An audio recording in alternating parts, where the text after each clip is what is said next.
All right, guys, so we are working on my buddy's 2016 GMC Denali 2500 HD.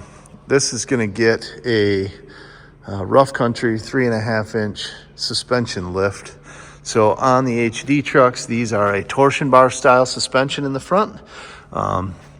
They give you new keys for that, new upper control arms and shocks all the way around, along with a block and U-bolt set for the rear. So this truck is exceptionally clean. I actually traveled with him down south. He bought it in like Fort Wayne, Indiana area. And yeah, so he has a 285 6520 BF Goodrich all-terrain tires on it. And we have already adjusted the factory torsion bar keys to try and bring the front end up. And we have maxed out the factory adjusters. And it's still over 2 inches lower in the front. So we are going to see if we can get that squared up and make it look a little better for him. Let's get started. Okay, so we have the truck supported on jack stands here in the front in the frame. And we got the wheels off. So what we're going to do is, while the shock is preventing the suspension from going too low, we're going to hold this and replace the upper arms with the new arms. Then once that's re-supported from the joints and stuff, then we'll swap out the keys and then the longer shocks last. But that way stuff's kind of being held as we're doing it, and we don't run the risk of not being able to get things back together because it's overextended. So yeah, fun. Let's get to work. Okay, so we've removed the upper ball joint nut, and we've removed the nuts from the upper control arm at the adjusters there. And so now we're gonna break this loose and swap this upper arm. Meanwhile, gotta make sure you stabilize the knuckle so you don't pull your ABS wire or brake line or CV axle apart. So yeah. Okay, I was just kidding. So you can remove that bolt, but not that one because of the shock. So we're gonna have to get the shock out of the way. That means we're gonna support the knuckle assembly with a transmission jack. In our case, if you're doing it on the garage floor or something, you'll be doing it different, but we're gonna get our transmission jack underneath our knuckle here, lower ball joint, and stabilize this assembly while we remove the shock and swap that upper arm.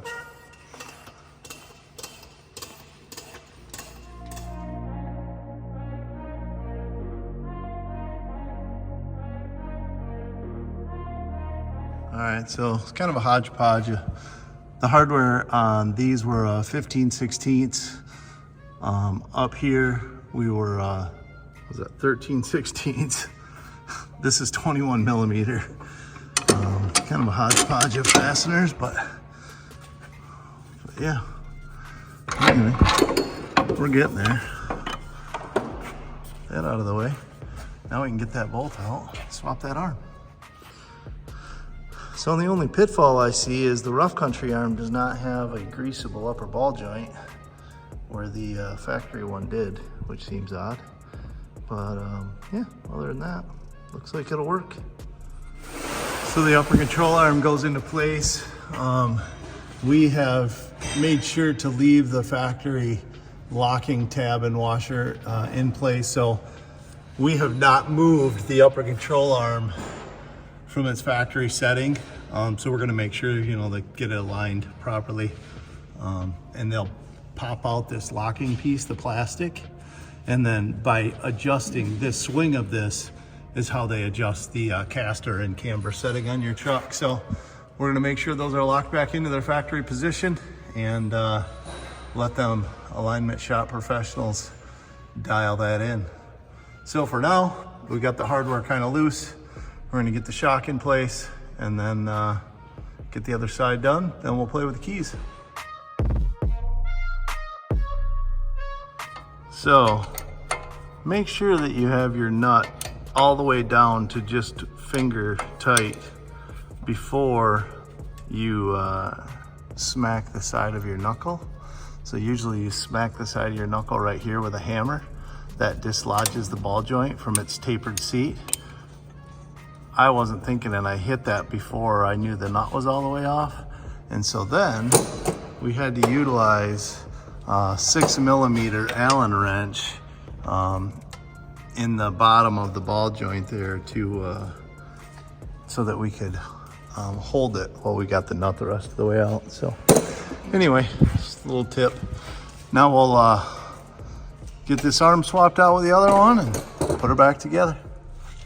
Okay, now we've removed the skid plates, which 15mm bolt heads. There's a metal one here and one in the front. And we are going to remove the 4 bolts there, there, and there that are holding the front differential. And we got to lower them down with these billet aluminum spacers that they have given us in new hardware. So how awesome is that? Yeah, the bolt for this driver's rear corner diff is right below the oil filter housing. And when you try to take that bolt out with an impact gun, it spins all that old oil all over your face and your glasses. Yuck. Okay, so we've got the control arms, shocks, all that stuff's reinstalled. We've got the diff drops installed. Everything's tight. Now we're moving on to the torsion keys. So we're gonna start out by marking the bar to the lower arm and then the bar to the key when we take it off. So we can try and make sure we get them back in the same location. Yeah, fun. Let's do it. Okay, so we're able to take the adjuster bolt all the way out, pull the adjuster block there, nut piece out, and then I used a large sledgehammer, and right up at where the torsion bar goes into the lower control arm, I just hit it from the bottom. That actually jarred it enough to release the bar from my key and the lower control arm as well. So now we'll wiggle the torsion bar forward out of the key and then get the new key in place and slide it back. So the new keys here, it comes with this little collar that you got to hit into place with a hammer, and that locates or keeps the bolt kind of from coming off, I guess. So it seems kind of cheesy, but if that's what it is, that's what it is. So I'm going to use both hands and smack this thing and we'll get it swapped out. Okay, so we slid the bar forward and then held the new key in there, slid it back, got it in place. And now you got to push up on this while we get the block in there. Last time we had to kind of tap it into place. So if you don't have a proper torsion bar removal tool, which we have one, but apparently it's not for this generation of truck, my ball joint press worked out just fine. This side we had to squish that up just a little bit, get the block in place, and we'll pull that back out of there and be able to put our bolt in. All right, so there is the after. So we only lifted the front of the truck a couple inches. This kit does allow you to go for up to 3.5 inches, but then you'd have to put the 1.5 inch block in the back. And with his brand new tires, it almost might be too tall for these tires. So we've opted to leave it at this height, which I don't know why the manufacturers don't send them this way from the factory. This looks absolutely perfect. So that tire is the 285/65/20, 34.5 inches tall, but it's only like 11.25 inches wide. So you got plenty of clearance to that upper control arm, that upper ball joint. Lots of room in there. No worry about anything hitting. And by doing the upper arms, gives you the ability to dial in that factory perfect alignment. And this looks perfect. Yeah. I don't know auto manufacturers. I've never understood the like 2+ inches down of nose rake. It just looks so goofy to me. It probably helps somebody get like 0.2 of a mile to the gallon or something stupid. But yeah, they should really be sent out the door like this.